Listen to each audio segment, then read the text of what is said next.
we go. Well, good morning, everyone. Thanks for showing up nice and early once again. And today we have a special guest, as you know. Tori Puras is a social media marketer and influencer, and she has a lot of tips she's going to share with you guys today to help you out overall, but as well as for your marketing assignment you have coming up shortly. And so just a warm welcome for Tori today, guys. Say hello. Hey. And Tori, I'm going to give it over to you and give you the controls so you can share your screen. Okay, awesome. I'll do that now. Yeah. And we've all been looking forward to hearing about all the things you're up to and the different tips that you have for them on social media. So, because tons of hot tips coming up. Feeling all the tea. Okay, so I guess I'll just dive right in. Can everyone see my screen here, my little PDF? We're all good. Yeah. Yeah. So there's a lot of information going on in this deck that I put together. So if you have any questions, just go ahead and ask. And I don't have the chat open, so you can just like unmute yourself and like straight up ask. Because you guys probably have questions. So who am I?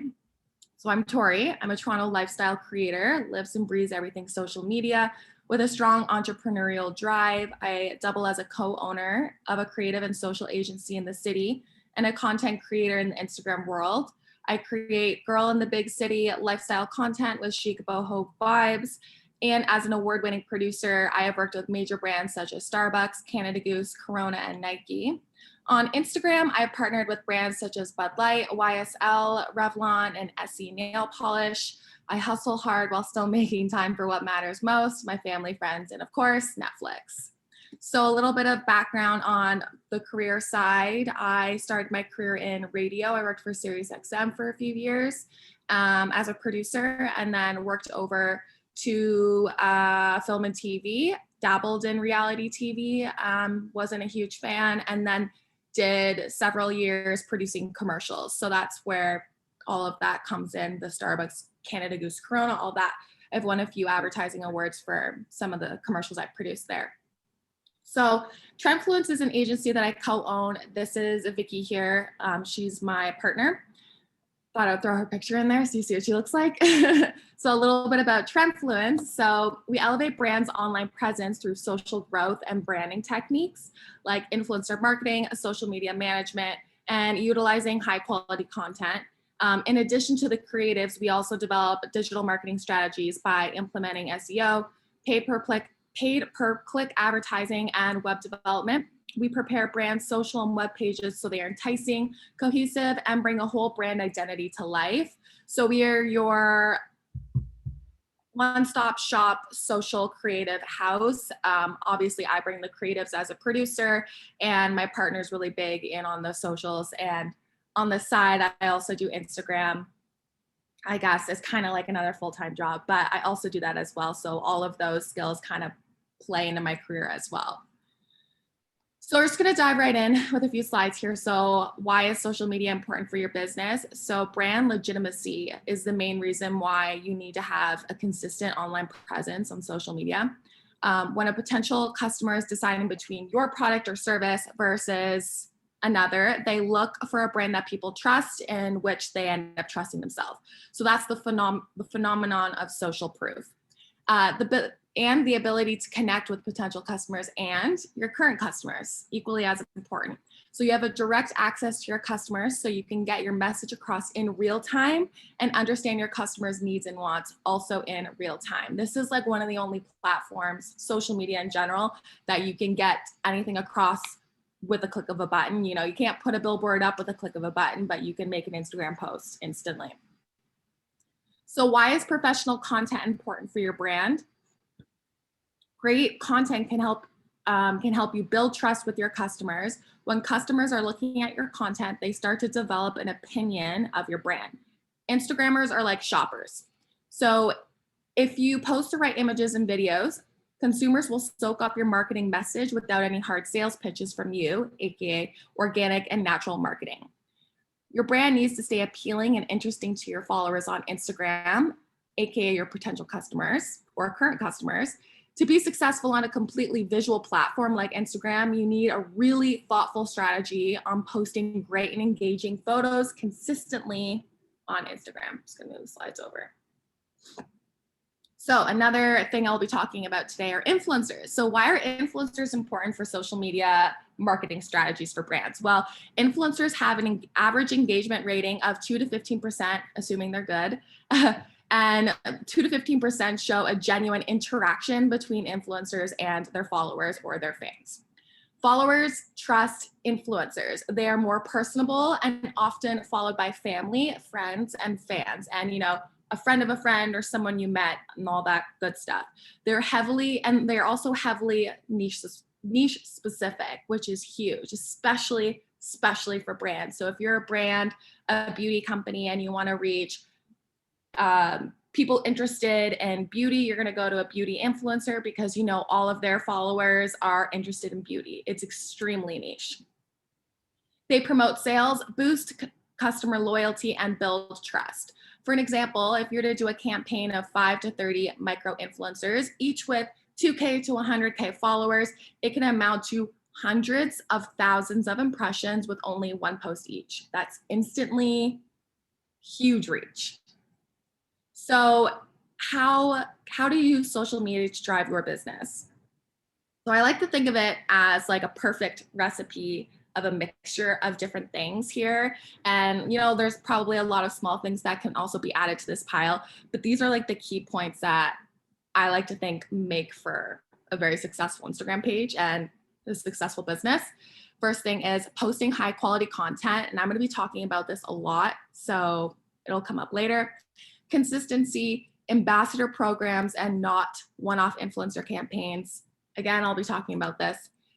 Staying up to date and on trend, studying your analytics and adjusting accordingly, using social media strategies, including engagement and hashtag strategies. That's where I'll be spilling all the tea, that section there, and paid ads, of course. So going right into posting high quality content. So high quality content is professionally captured content. This is not an iPhone photo. This is professionally captured content. First of all, Instagram and Facebook, the algorithm actually likes high quality content, and the algorithm is extremely picky. So we want to make them happy. They actually boost your post in the algorithm a little bit if they see that the photo that you're posting is actually high quality. So that's a plus for sure. So we want to make sure IG and Facebook are happy so your content gets pushed out to more people, being successful in the algorithm. It is also visually appealing, which means more people will enjoy it, resulting in more likes. With more likes, you get boosted in the algorithm. When you get boosted in the algorithm, it's on the eyes of millions. So that's your end goal. You also look more professional as a brand, and it's true. If you see a brand posting high quality professional content, they look like they have their life together.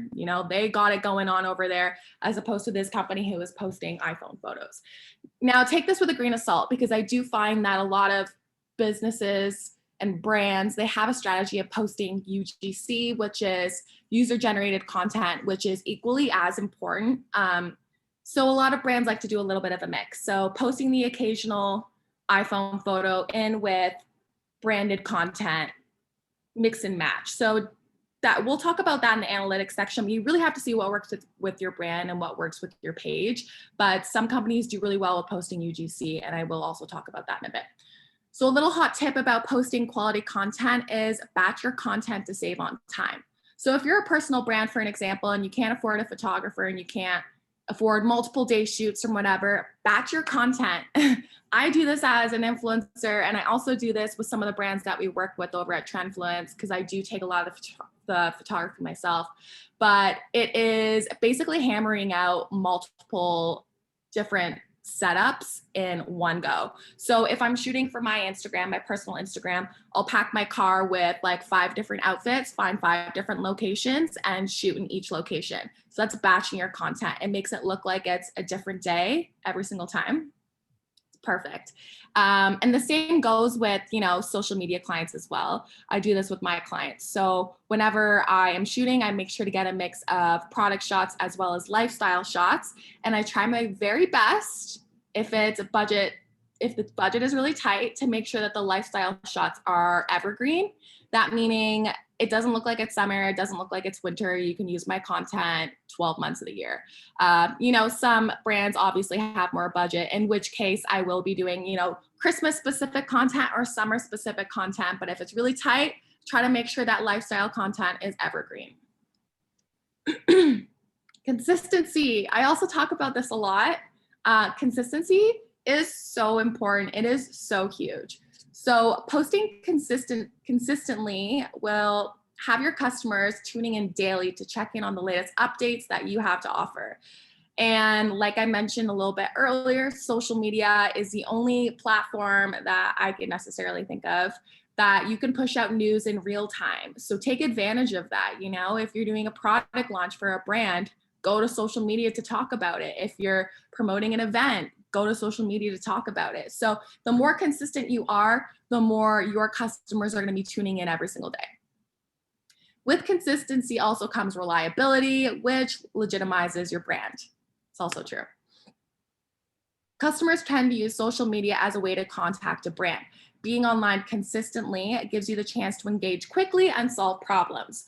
So a lot of my clients at Trendfluence, we do social media management, and their social media pages have almost become a customer support outlet. So a lot of people complain or ask questions on social media. So if you're on it all the time, you're answering people's questions instantly, you're putting out fires right away, and that also gives you like 5 stars for customer support. So if I'm a customer and I have an issue with a bathing suit that I bought, and I'm going to go to the brand and complain in the DMs, and they solve my issue right away, I'm going to go on Google and give them a 5-star rating. So this is like super important. Use it as a customer service tool.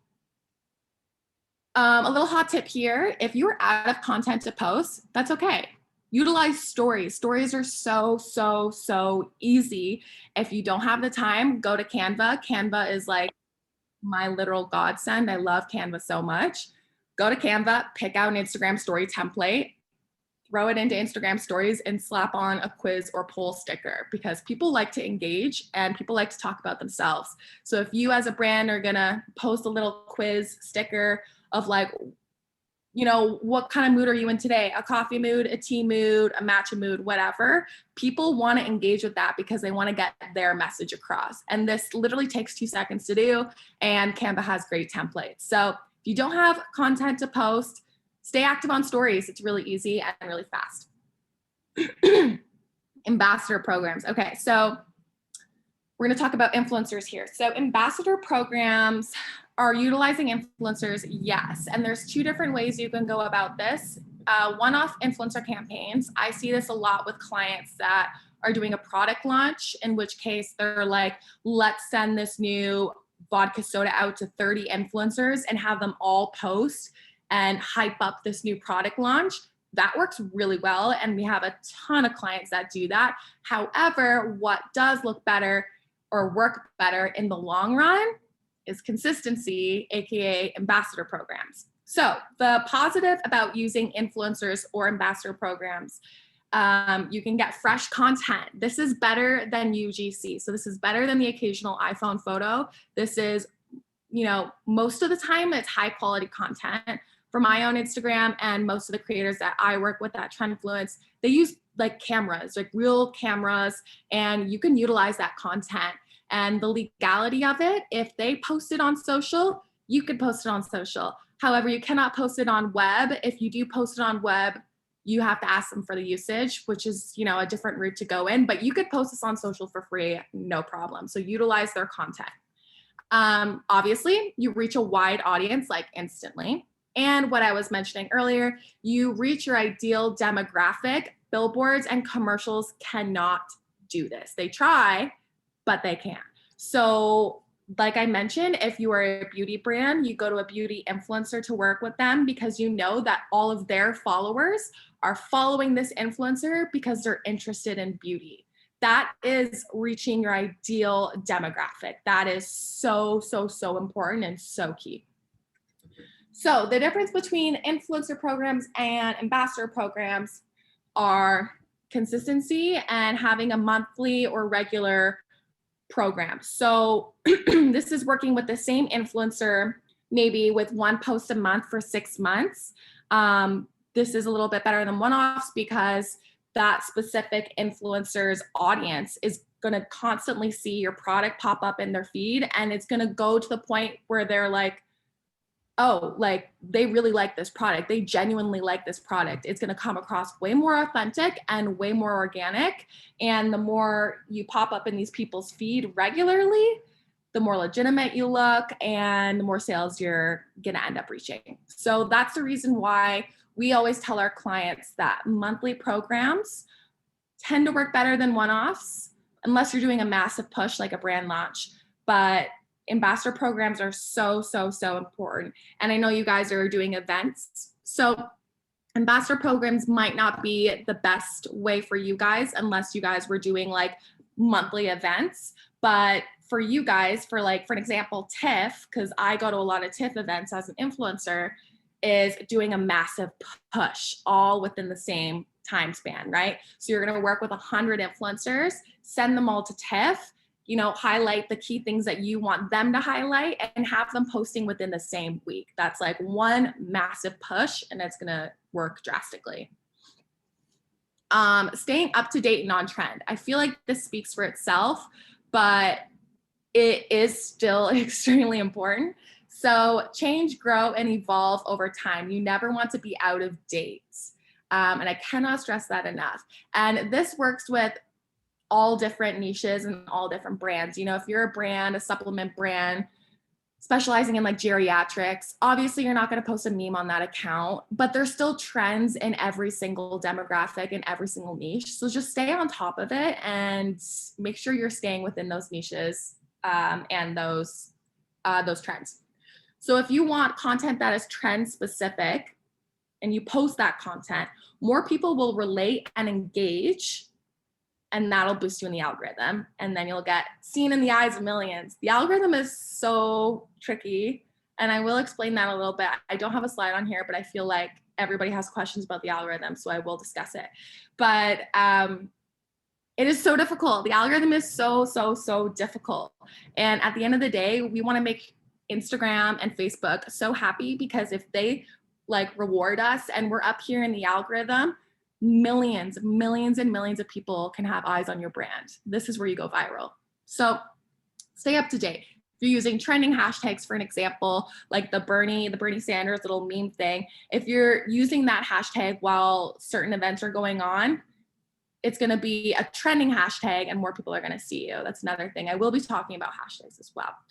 So a little hot tip, it's homework and it sucks, but still do it, is research the latest trends, what people like and what people don't like every single week, and make sure to keep it brand specific and demographics specific. Like I mentioned, if you're working with geriatrics, make sure you target it to that age demographic. Do your research every single week and stay on top of it.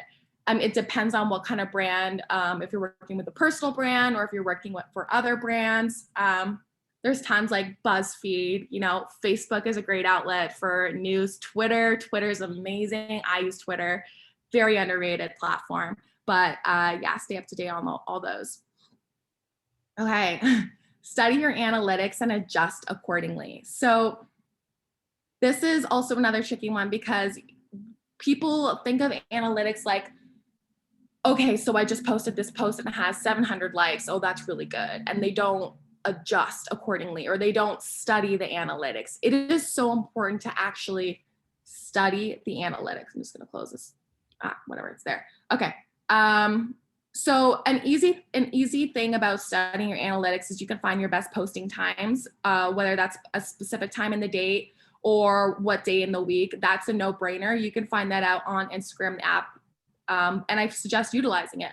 A cool little tip as well. I'm going to pull up my phone to show you. I actually talked about this on my Instagram. So if you go over to your stories here and you go to Instagram Live, you see this number, this at the top here. This says 101 followers are active right now. If you don't want to study your analytics, you have to post really fast, go over to your Instagram Live and see if a lot of people are currently on. For me, I would post if there's at least 250 followers of mine currently on the app. If there's any less than 250, I probably will wait to post. But that's a cool little hack that I actually just discovered, and I use it every single time I post now. So answer these questions. What kind of posts resonate with your audience? Some of my brands that I work with, their quote posts do phenomenal. And I will never understand why, because I always thought quote posts look like it's being half-assed, but quote posts do so well. So if you're studying your analytics and you see your quote posts are doing well, post more quote posts, you know? See if lifestyle shots do well, post more of that. If you get tons of responses from Instagram stories, focus on more Instagram stories. And that was right here. Do you need to post more Instagram stories? Also, are you using the wrong hashtags? This is so fun here. So there's two specific types of hashtags that you need to stay away from. One of them being a dead hashtag, one of them being a banned hashtag. Banned hashtags are hashtags that Instagram have flagged as spam. So for an example, hashtag F4F, so follow for follow, or like for like, those hashtags are actually banned because they get a lot of spam. If you post a banned hashtag, they will punish you and they will shadow ban your post, which is not good. And you will be surprised the amount of hashtags are actually banned. Like there's some crazy ones like, I don't know, like I think it was like Monday Mood or something, like some really, really random hashtags are actually banned. And I will talk about how to find out which ones are banned. But yeah, so make sure you're not using banned hashtags or dead hashtags. Dead hashtags, sorry, are the hashtags that haven't been used in at least 3 months. So there's no point in using a hashtag that people are not currently on or active on. So try not to use those. Tori, I have a question for you. Yeah. What about the app hashtag expert? Do you know anything about it? Don't know that one, but I do know hashtag Slayer, and I will talk about them, and they're great. But they can analyze whether the hashtags are good for your specific account. You can put in your account, and it basically rates it on easy, very easy, medium, normal, hard, and all those like target ratings are essentially if you can reach well within those hashtags. So it's very like account specific, and also it can tell you right next to the hashtag whether it's a dead hashtag or a banned hashtag. So that's the reason why I use hashtag Slayer. It's brand new. There's only 2 people that own it and run it. So I like to support small. It's actually not an app, believe it or not. It's just like a desktop web page. But they do have an Instagram that you can go to, and they have tons of really interesting like quote posts about hashtags too. So I just like suggest even following the account because you can learn so much from it. But there are tons of hashtag apps and platforms that you can use to determine what hashtags are good. So I suggest doing your research, trying out a few different apps and seeing what works for you. Just make sure it's not a third-party app, which means Instagram doesn't like it, essentially. So if it's Instagram approved, they will say that it's Instagram approved. So it is important to learn what is and what isn't working and adjust accordingly. So I kind of already briefly talked about that. Some really great third-party sites that are Instagram approved that you can get detailed analytics, something that's way more detailed than what you could see on the Instagram app are, and I'm sure you guys have heard of these, Hootsuite, Sprout, and Later.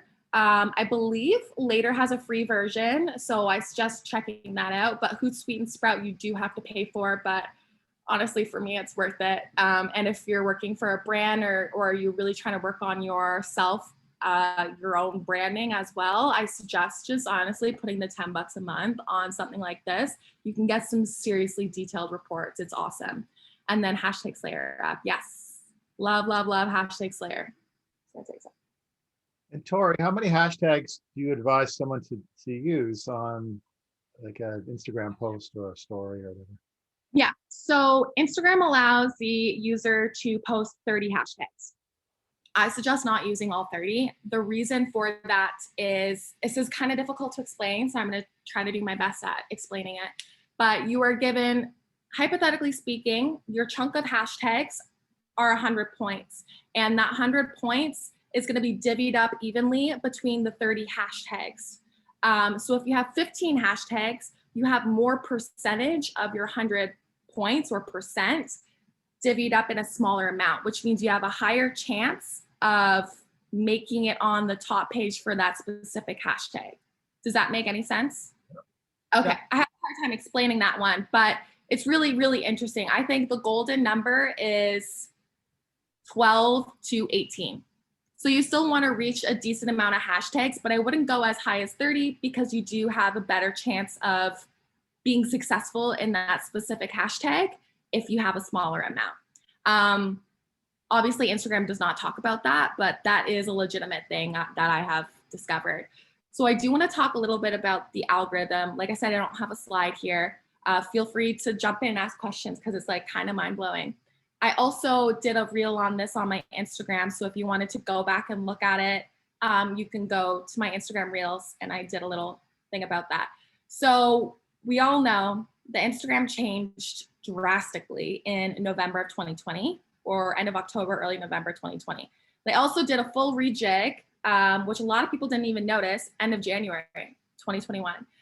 So this is current. This is the current Instagram and Facebook algorithm. So you post, and your post will go to only 10% of your followers. Yes, 10%.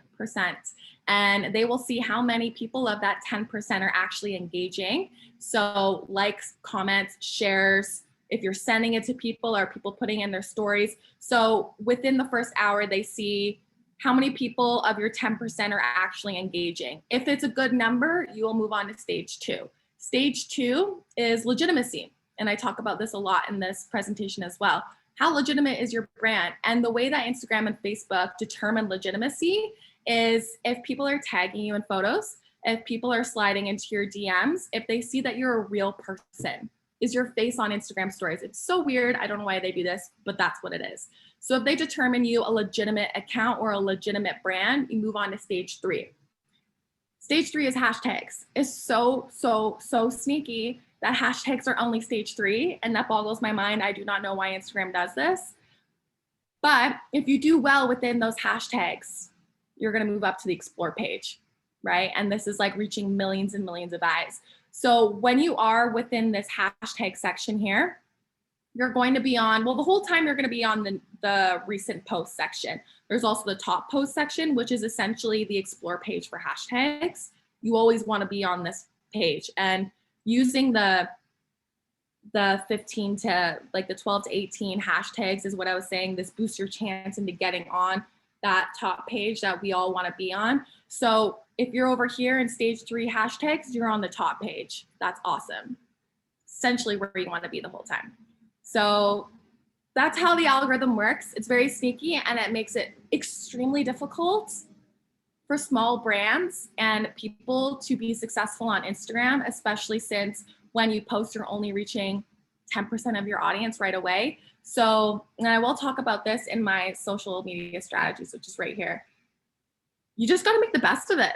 You know, like you got to make sure that the 10% of people that you're reaching are all people that want to engage with your content, and then they all are legitimate fans of your brand, right? So if you have bot followers, for an example, that means that when your post gets pushed out to 10%, it's also going to bots, and they're not going to like your content, right? So you got to make sure that your followers, that you're constantly engaging with your followers. You want to make them like your best friends, right? Because the more that you're friends with them, the more they're going to comment on your stuff. And then that'll help you in the algorithm, that whole thing. Okay, so strategies, my hot tea. So keep all of your Instagram and Facebook strategies legal. You want to make sure that they're happy. So for an example, something that's not legal is obviously follow and unfollow methods, or using a third-party bot to basically spam people with likes. Those are not allowed by Instagram. they take a look at some of those strategies and they can put a flag on your account and ban your account. And you won't even know that you're banned. That's the worst part. You won't even know. You just, all of a sudden, your post will stop reaching people. You'll get 10 likes and you have 10,000 followers. And you're like, what's wrong with my account? It's because you have a flag on your account. So we want to do everything we can to make sure that whatever strategies you're doing to reach new people is approved by Instagram and Facebook. So I'm going to talk about these two methods here, one being the $1.80 and the other one being the 30-30 method. The $1.80 method, I did not create. The 30-30 method I did, but I use both of them and they're both pretty freaking good. So the $1.80 method, let me just pull up my phone here. The $1.80 method is working with very, very, very niche specific hashtags. So if I am a food blogger, a very niche specific hashtag for me is hashtag Toronto foodie. If you're a restaurant, you're going to use hashtag Toronto foodie or YYZ foodie or food blogger or whatever. That's a very, very niche hashtag. So you're going to use 10 very, very, very niche hashtags a day. I'm just going to pull one up here. And you're going to engage with them. I'll pull up Toronto foodie.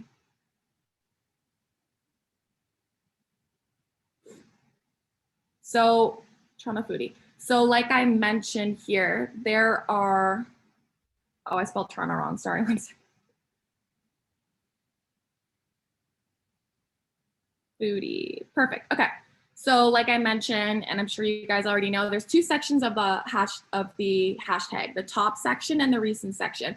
Everybody shows up in the recent section when you post.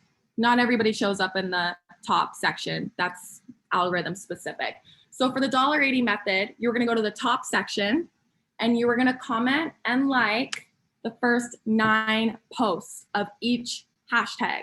So that's 1, 2, 3, 4, 5, 6, 7, 8, 9. So that's all the way down here. I tend to not go to reels. That's just my preference, but whatever works for you. So you're going to comment a genuine comment. So not like, ooh, this looks delicious. You could be like, oh my God, I had no idea that's vegan. It looks so good. You know, something that's actually genuine. The reason for this and the why it's so successful is because those are trending posts within a very niche hashtag. So millions of people can see these posts and they could see your comment and they're going to go click your page because they see your comment. And the more frequent you do it, the more your comment will just show up. Like when you click the photo, it'll just show up. So do this to 10 hashtags a day. I know it doesn't sound like a lot. It's kind of like, oh, does that really work? But I'm telling you, it actually works. I just started this a few months ago and it actually works. It's pretty cool.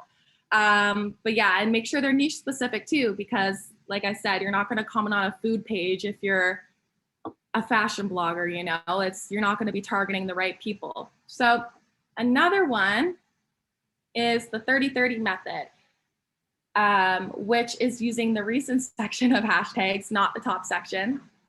The 30-30 method you do every single day that you post. This is just something that I created that works well for me. So if you're posting 20 hashtags, for 30 minutes before you post, take those 10 hashtags, go to the recent section, so all these posts here, and like and comment on, I would suggest, how many do? I do 6 posts per hashtag. So if you're using 20 hashtags, do this on 10 hashtags, and then you post, and then you go back and you do it again for 30 minutes on the other 10 hashtags.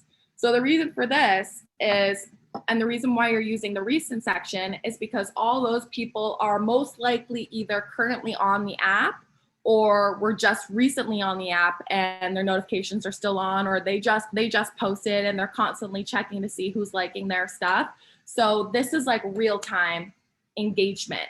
And the more engagement you get within the first hour of posting, the more you're going to move along in the algorithm. So it's really, really, really cool. You have to be super, super, super well engaged within that first hour.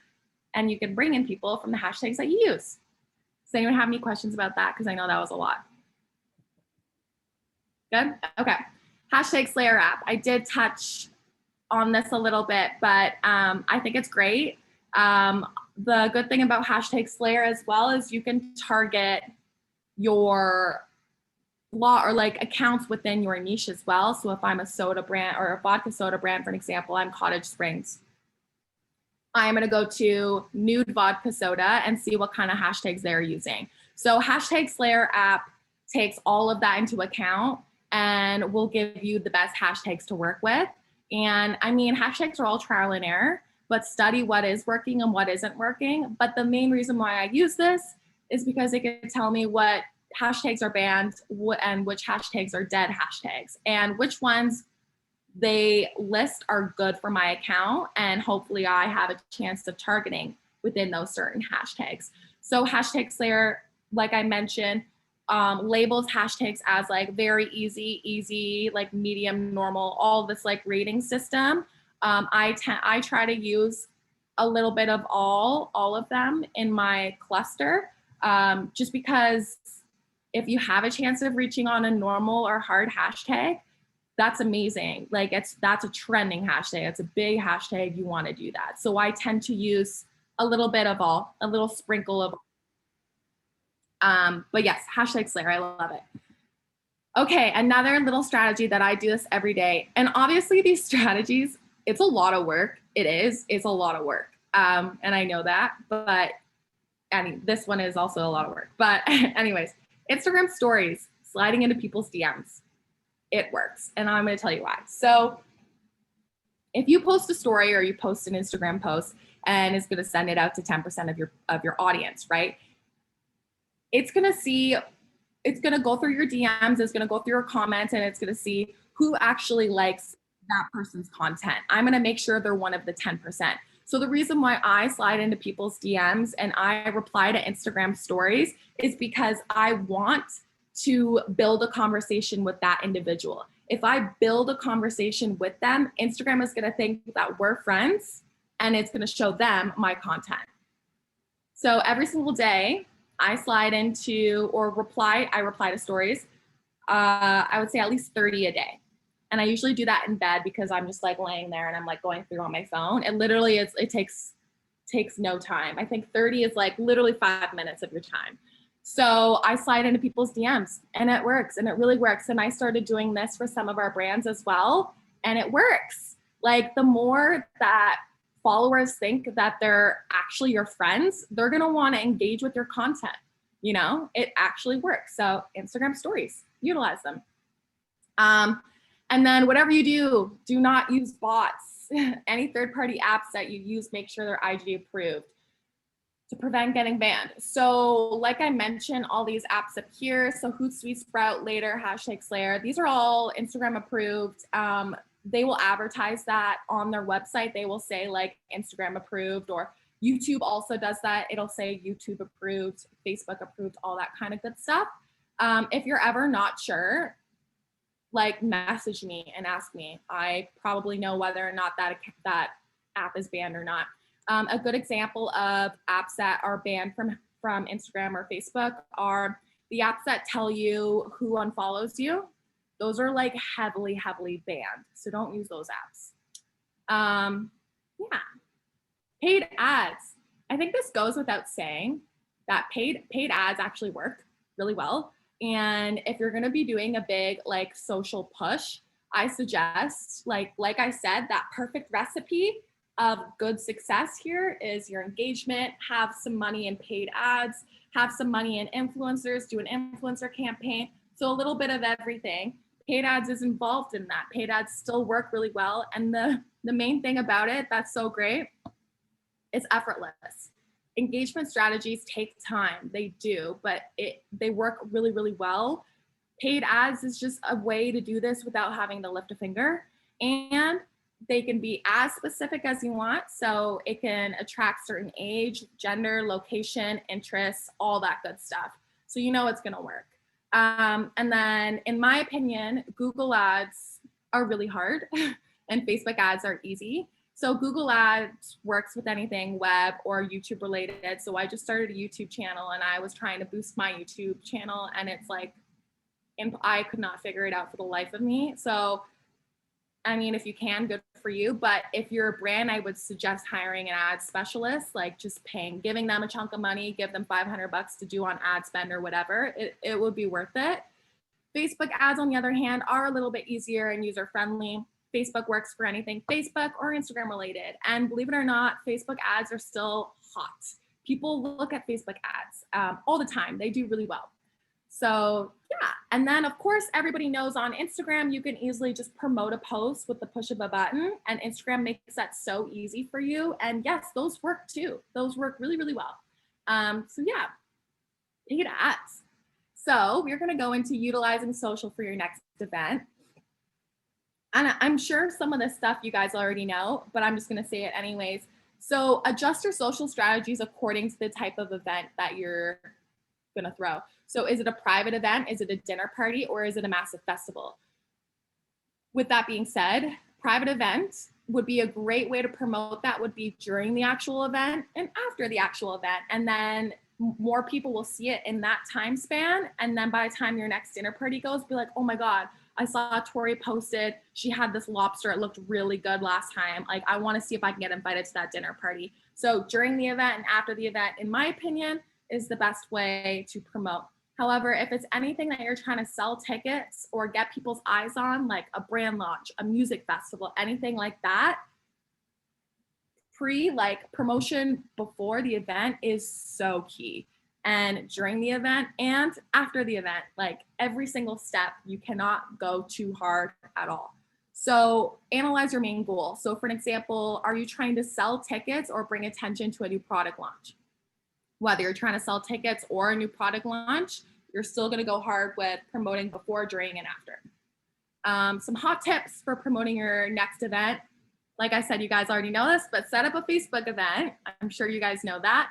And if the event is big enough, set up a specific IG page. And for an example, if you're a music festival and you're like a branch off of Coachella, for an example, a small little festival off of Coachella, throw Coachella in the bio there. Utilize your bio, because if people be like, oh my God, the Coachella people are throwing this event, it builds credibility to your event.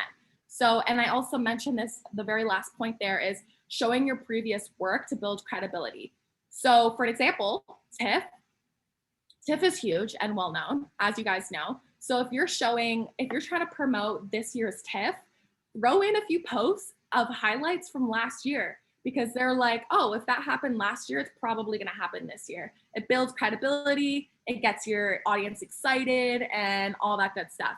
So post teasers, another good one. So if you're going to have a concert, I'm just going to keep saying concert, but if you're going to have a concert at the end of the month and you set up an Instagram account at the beginning of the month, you still need to be posting within that month. Post teasers, like clickbait titles, like anything that people are going to scroll through their newsfeed and they're going to be like, what is this? And they're going to click it. You know what I mean? So teaser videos. Are you going to have speakers at your event? Post some of their stuff, because they're like, oh, wait, that speaker spoke at this panel 3 years ago. Still relevant. Post it. But yeah, I suggest teasers, clickbait titles. Clickbait titles are great. And create a specific hashtag. And use this hashtag on every single post that you post before, and encourage the people that are at your event to post it during, and after as well. You could post UGC with the hashtag. But the reason for this is because you can click on that hashtag and you could see all the people currently posting within that hashtag. It's a great way to find UGC. It's a great way to target your ideal demographic for the next event. It's like research ahead of time. And it's also bringing people's attention to that hashtag as well, obviously, awareness, right? So hashtags, you can't go wrong. This is the reason why people use specific hashtags at weddings. It's the same thing. It's great. Giveaways are huge. I cannot stress this enough.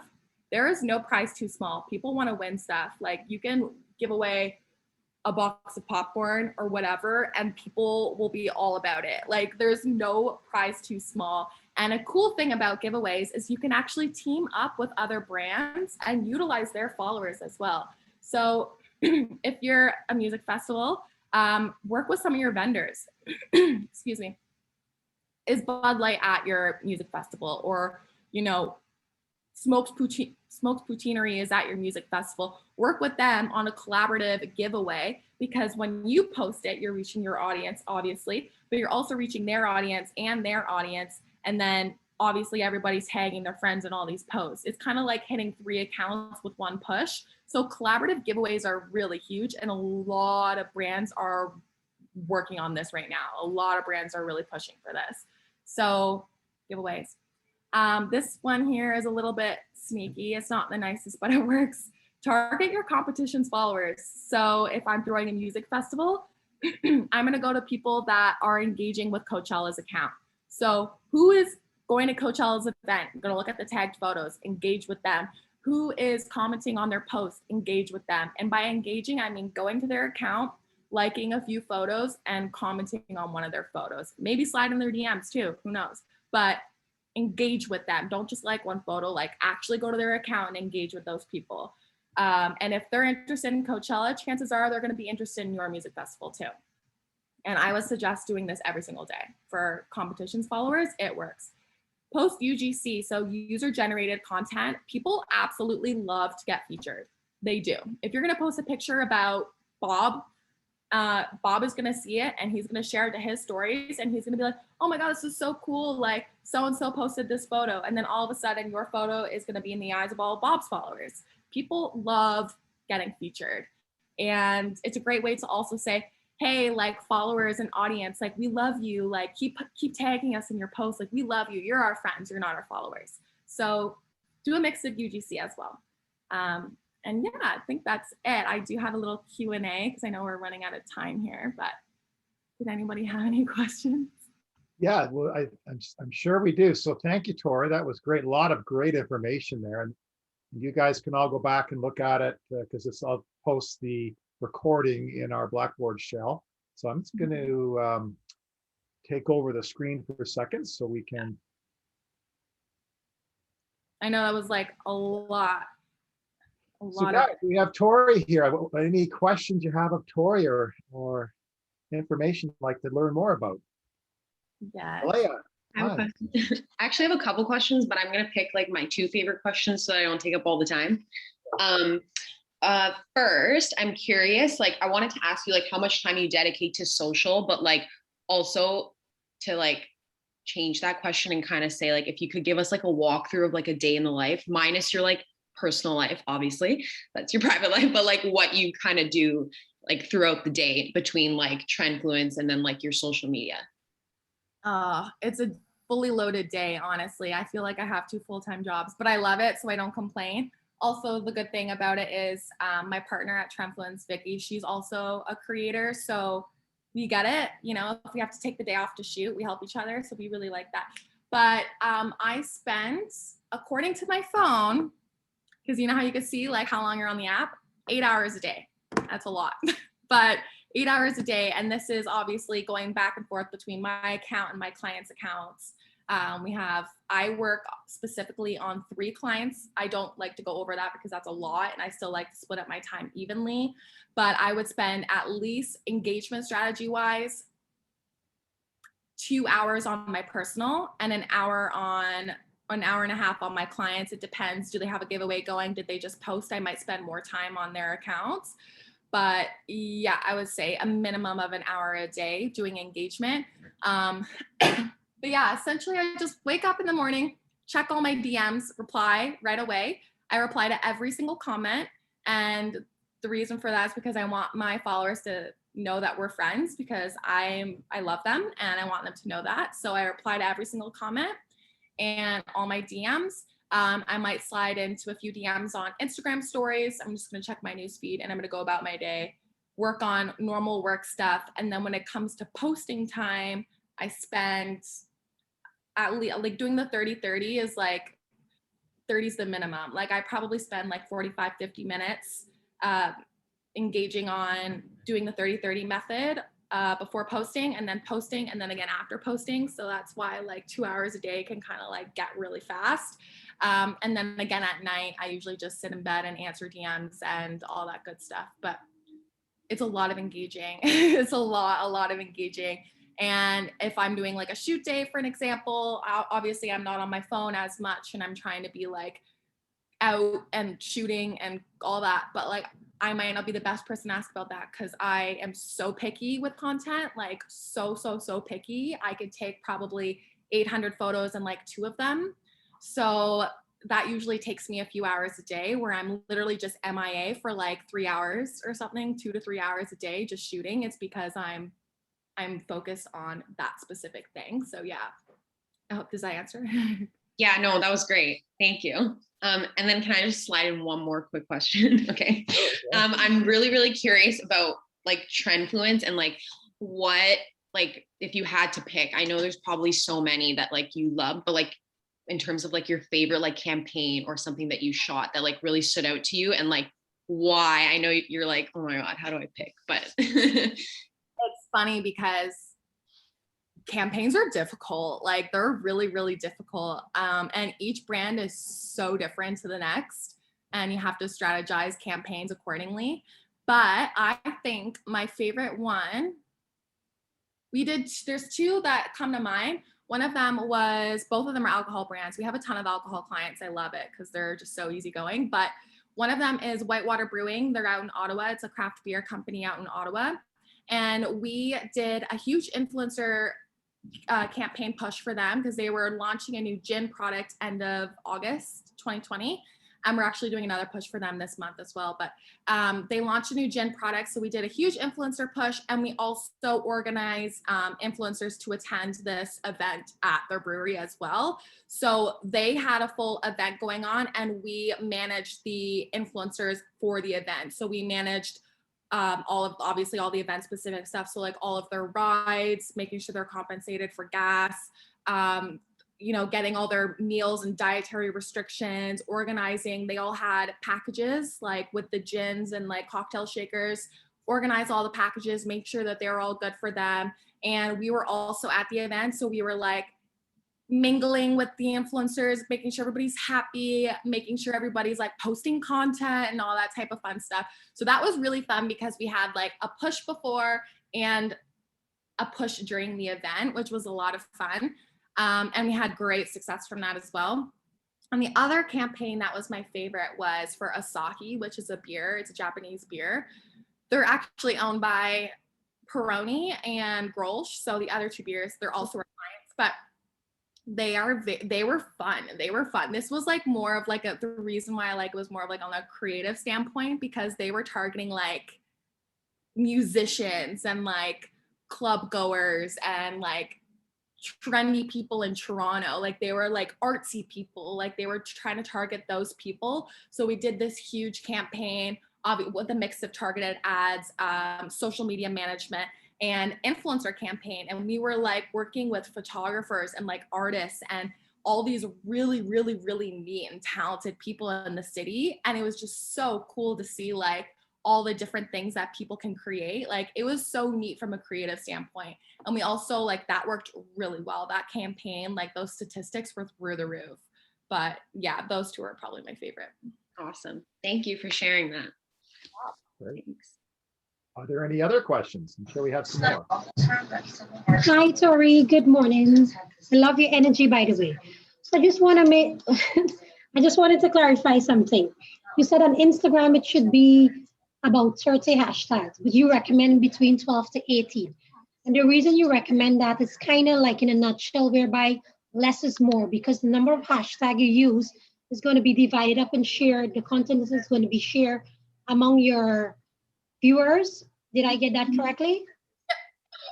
So I know that was a little tricky to explain, but you kind of have like a percentage. So you have 100% chance of reaching on hashtags. So if your 100% chance is divvied up between 30 hashtags, that's obviously a smaller percent for each hashtag than if it were to be 15, right? But you still want to use a lot of hashtags because you still want to have multiple areas that you're reaching on. So that's the reason why I like to suggest the 12 to 18. You can go as high as 20, but I do not recommend 30. Does that make sense? You have another question, Sherry? Or okay, great. I had a question. Sure. Hold on. Yeah. Sorry, here I am. So I was really tired, so I didn't want you to think that I was like not engaged in your thing. But here's my face. But so it's kind of a two-part question, and it's more so I guess an insight on your growth in social media. So I know that you mentioned that you were first working at SiriusXM.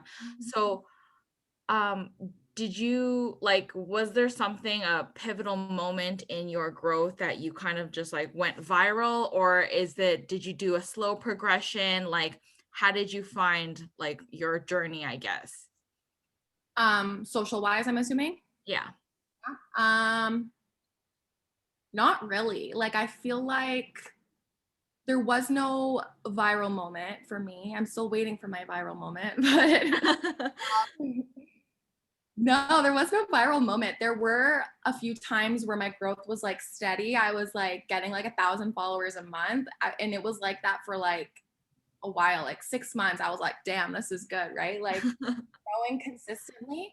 That kind of stopped. But actually, I realized now that that was happening when I was working with Ardeen, that brand. I was a part of their ambassador program, and I was posting for them consistently each month. And I found that they reshared a lot of my content, and also using the hashtags that they like, Ardeen Babe and all of that. I got a lot of reach from those hashtags, and they constantly reshared me, and I got in the eyes of a lot of people. It got to the point for me that I decided to accept a different long-term fashion brand. I couldn't take on so many, so I decided to end my relationship with Ardeen. But it worked really well for me. But yeah, I think like, getting like constant reshares and mentions from brands that have like a legitimate, brand essentially did a lot of work for me. I'm still growing like consistently, but nothing too drastic. Yeah. Okay. And then my second like part or tangent of that question was, did you end up starting your company with Trendfluence? Did you end up doing that first, and then you were with like your social platform was like the secondary, or were you a social platform first and then you used your following from there to create Trendfluence? Yeah, so that's actually a really neat story. So obviously I've been a producer for my career, and I hustled during my career to like create a good name for myself in the industry. And I've been doing really well, but it got to the point where right before I bought into Trendfluence, because Vicky's created Trendfluence. And the reason why I know about this company is because she asked me to do an influencer campaign for her, for one of her brands. So that's the reason why I know Trendfluence. And it was strictly influencer campaigns and social media management. And then when I bought in, I brought in all of my expertise. So like full content production to make us like an overall one-stop shop for a social creative house, which is beneficial for Vicky as well, right? Because it expands her agency, and now we're 50-50 partner, which is great. But I just got to the point in my career where I wanted to do my own thing, like I had been doing Instagram, my own thing, Instagram for, I don't know, like a year at the time. I think it's been like 2.5, maybe 3 years, 2.5 years now. And I was like, I just want to do my own thing. I want to have my own success. I want to work for myself, work on my schedule. And I really wanted to find a job that could allow me to still focus on Instagram as well. And after several conversations with my husband about this, I was like, what am I going to do? Start my own company, I decided to buy in, and I wanted to buy into a company that had brands, had clients, but essentially was bare bones. Like the Trendfluence, like it was bare bones to the point where I could come in and I could still have an impact on the actual branding of Trendfluence. And it was probably the second best decision of my life. Me and Vicky are like best friends now, and we're great business partners. She works on a lot of things and I work on a lot of things over here, and we balance each other out. But and I can still focus on Instagram as well. And she encourages me to focus on Instagram, and I encourage her to focus on Instagram. So it's honestly, it was like a dream come true. But yeah, I guess to answer your question, is it No, that's great. Honestly, it's inspiring for sure. Thank you. I have one more question slash probably advice or recommendation, I should say. So other than my full-time day job, 8 hours a day, I still have two side gigs, but all of my jobs that I do, I've never went on interviews basically because of a referral from someone. Like I'm presently doing shipping, and I do have a lot of people. The only social media app I'm on is Facebook, but I don't use any social media, to be honest. And that's because I don't have the time. So how would you recommend me to use it? Because I do have a lot of people out there. So like a cold start, what would be your recommendation to have a cold start? Yeah, so that would go into networking. So clearly you have great networking skills because that's awesome. Networking is actually so important. And I thank a lot of my success on networking as well. And Instagram and Facebook are great tools for networking, and LinkedIn too. LinkedIn is also a great tool for networking, but you also don't want to burn yourself out. So keep that in mind. Like if you're getting to the point where you have too many hands in all these different pots and it's like 10 o'clock at night and you're like, oh my God, I need to just chill out, like take time to chill out, you know? But my advice for that is do some engagement and work on your social pages when you're laying in bed. And that's what I do because it literally doesn't take that much energy. My favorite thing to do at the end of the day, and sometimes in the middle of the day, not to judge, but I will lay in bed and I will have one laptop for my Netflix and one laptop for like work essentially. And it helps me because I'm still enjoying my spare time. I'm still watching up to my shows or whatever on Netflix. And then I'm also on my phone engaging. And I do a lot of client work at the same time because I feel like so you're not sitting at a desk working on something. And an hour goes by really fast, and that quick hour is actually super beneficial on the accounts perspective as well. So just try to not burn yourself out because most importantly, networking is great, but worry about yourself before you're even gonna, worry about what next to do work-wise. But yeah, do it in bed. I don't know if some people might not recommend that, and some people might say like, keep your work at your desk and then keep them separately. But I just find it helps me turn off a bit. That helps. I think Simi asked a question in the chat. I don't know if you saw it, Ron or Tori. Yes. Simi, do you want to speak up or do you want me to say the question? I think her was because her mic's not working. Oh, okay. So she says, can you access the chat there? I can see it. So you mentioned about posting pictures and having people share to their social media. Would you need their consent? Oh, consent to post on social media first. Great question. Okay, so the legality of everything. Is that my fire alarm going off right now? Sorry, guys. Christian's just going to turn it off. Okay, so the legality of everything first is, I'm sorry, guys, my fire alarm is going. Can you hear that? Are we okay? It's not that loud. We can still hear you. So the legality, I guess, of social media is if you post on social media is free for all. You can go ahead and post it. A kind thing to do is to mention them and shout them out as a creator. Like you want the brand to mention you. And sometimes if a brand like posts an Instagram story and they share my photo right away, I'll be like, can you just make sure to like put like an @ and my name there too. So make sure they're always credited. But if you're gonna boost the content on a paid ad, you need their consent. So a reason for an example, if I'm Cottage Springs and you posted this awesome photo when you're away for the weekend with Cottage Springs content, I can still go ahead and post it on my feed and make sure like, oh, Tori Puras having the time of her life at the cottage with Cottage Springs, make sure I'm tagged in it. That's great. But if you're going to boost that and promote it, then yeah, you can't. You just have to get their consent. But something that's just ad specific, you can slide in the DMs and ask. And then anything web related, it's like you need a contract in place normally. Does that answer it? Okay, perfect. I have a question. So for algorithm, you were saying that if you don't go past a certain level, does that mean you get stuck in that level or you get taken out of those levels and then you have to restart all over again? You get taken out of the algorithm. Oh yeah. Okay.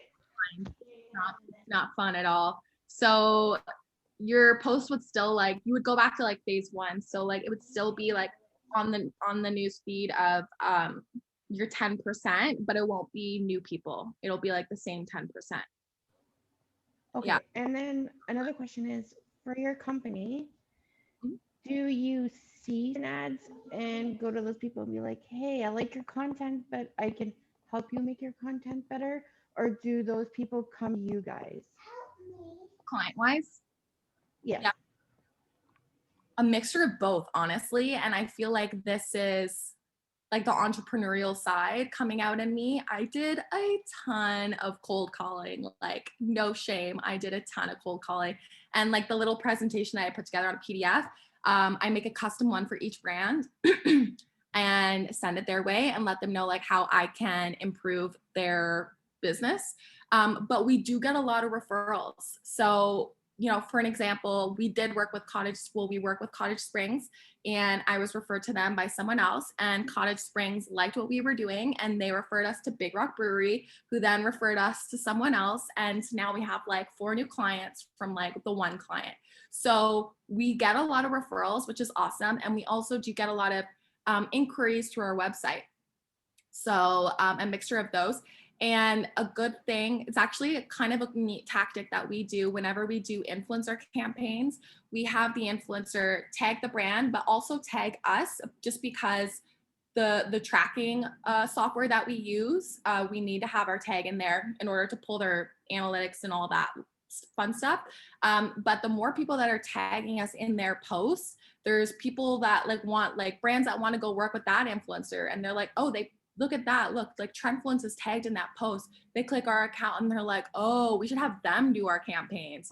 So that also works for us as well. But we do get a mixture of referrals, cold calls, and all that good stuff. But yeah, I never stop the cold calling. I'm constantly pitching. Thanks. Any other questions, guys? I have like a super quick one. It's probably going to be like a yes or no. So if I could ask you, Absolutely. when you just quickly before, when you were talking about how you go on other people's Instagrams to engage, like you'll comment and like, are you following them? Is that included in engagement? You're not? If I really like their stuff, I will. Okay. I feel like that's kind of a ruthless tactic as well, but I mean, at the end of the day, they're getting likes from me, and I actually like their content, and I'm going over there and expressing that I like their content, so they're still happy with that at the end of the day. Most of the time they'll just say thank you, maybe they'll go and they'll give me a few likes, which is great because that'll boost my engagement, but a lot of times they hit me with the follow. And if it's an account that I really like and I'm like, I want to be friends with this, I want to like follow this girl and be friends with her, I'll hit her with the follow too, but I don't necessarily follow all of the people I engage with. So like engagement, you would you would put under the umbrella, like liking, commenting, and like DMing pretty much. Yeah, exactly. Sorry, I just want to say one thing. You mentioned about the DMing. I just want to say it actually really works, because sometimes I'm on Instagram and I'll just comment. And at first I wasn't getting any comments, but I actually continued. And it actually does work, because I've gotten comments in return and people have followed me. So yeah, it is true. Yeah. It's amazing. It's so neat. And I started doing that for our brands as well. And I've been seeing like great response rates from that. Anything else? I have one question. Do you know the app Tribe? Heard of Yeah. Tribe? Yeah. Do you use it with your business? I do not use it. Okay. We have some clients that have used it and have come to us instead because they didn't like it. Okay, very good. Yeah, but I haven't used it for like my own. So Tribe is essentially, correct me if I'm wrong, but it's an influencer platform that influencers can sign up and brands can sign up, and brands can post like campaigns, and influencers can apply to certain campaigns. And it's an app as well. So I've never used it for my own self. And I do know some brands that went the agency route as opposed to doing it themselves, strictly because they don't have time. And like apps like that, they're great. They're an awesome like way to go about influencer marketing, especially if you don't have a budget to hire an agency. I still suggest doing something like that. But a lot of a lot of brands just don't have time to go through all the influencers and like see who applied and check their engagement rating, see if their content's good. And that's where we fill those gaps, you know.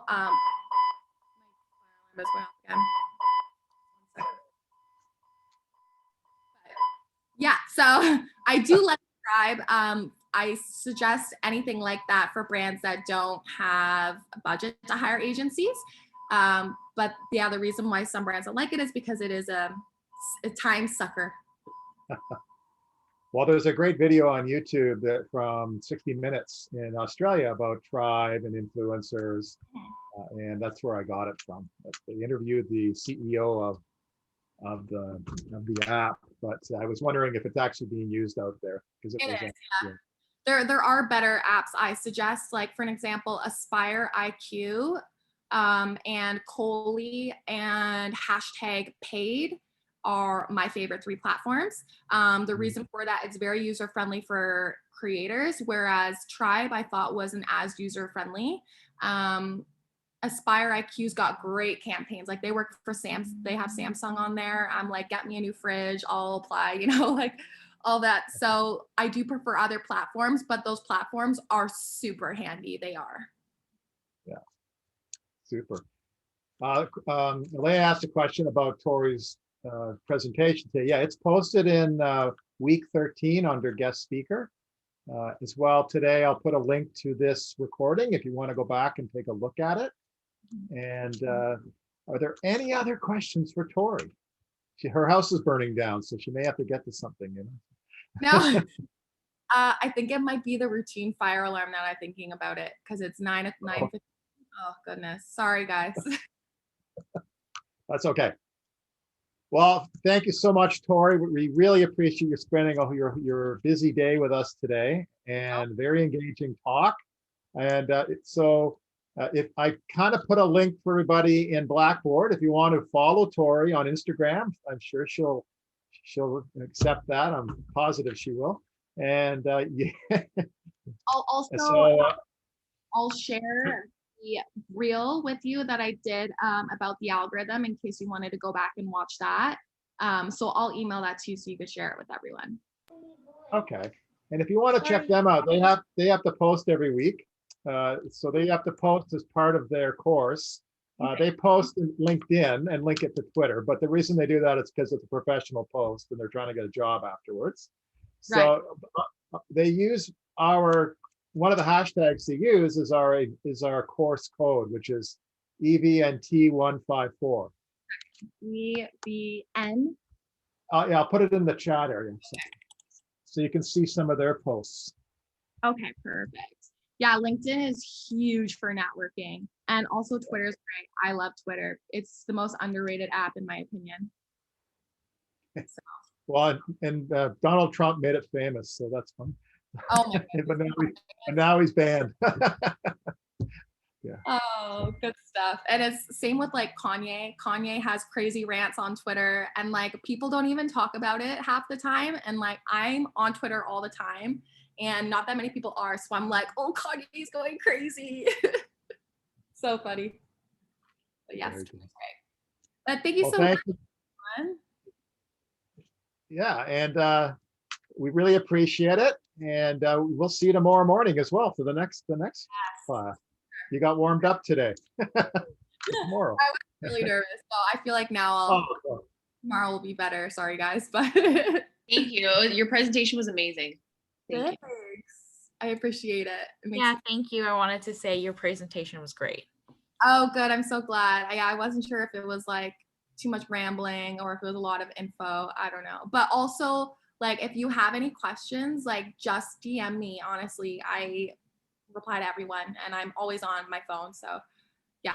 And also, you guys can connect with me on LinkedIn too. I'm also on LinkedIn. I was going to ask that if we could connect with you on LinkedIn. Yes, of course. And I know I mentioned this to Ron last week, but we are going to be looking for an intern soon for someone who needs hours at Trendfluence. If that's something, I know you guys are a little bit more event specific, but if that's something you guys were interested in, we haven't put the posting up yet because I know Ron was saying, get me the posting and I'll share it, but we've just been so busy, but we will get the posting up. But anyways, yes, connect with LinkedIn. And if you are interested in something more of a social internship, let me know and we could chat. Awesome. Excellent. So thank you again, Tori. You have a great day, and the class will stay on for a couple minutes, and then we'll be done for the day. So, Thank you so much. I hope you guys have a great day. thank you. Bye, Tori. Hey, so that was Tori. Lots of great, she has great energy. I'm surprised she was actually nervous. She didn't look nervous. But so just to refresh what we talked about last week, you have your presentations next week, right? So I'm going to be sending out today a signup.com, so you can sign up for your time to present with your group. In addition, I've put in the guest speaker area, week 13, a video on how to present well. Okay, so a lot of you presented great during the Facebook event, Facebook and Instagram presentation and assignment that we had earlier. But what I want you to do is watch this video, because they give you some great tips on how to make a better presentation. And that's really applies especially on Zoom, which you're going to be using. And one of the best tips they give you is to practice using the platform. Okay, so don't just have a dry run starting next week at 8 o'clock in the morning. Make sure that you actually get on with your group and practice and learn who's handling what, who's saying what. Make sure it flows. You can videotape it to see what you look like. All that's a good tip. Also, I gave you the link to last year's competition, the winners. If you haven't watched it, because you're going to see some really great presentations there. Some were better than others, but you'll see they put a really good amount of effort into it. Those that made it to the final just did a fabulous job. And I think some of you can do that and will do that. So I'm looking forward to seeing what you have to do. Okay. You have any questions of Ron before we go today? I have a question. Yes. Is it okay if I stay after class to show you something? Yes, you can show me something. I have someone arriving at my house. And they may ring the doorbell. So if that happens, then I have to go. But other than that, I can stay. Yes. No worries. Okay. All right. Thanks, guys. Y'all have a great day. Thank you.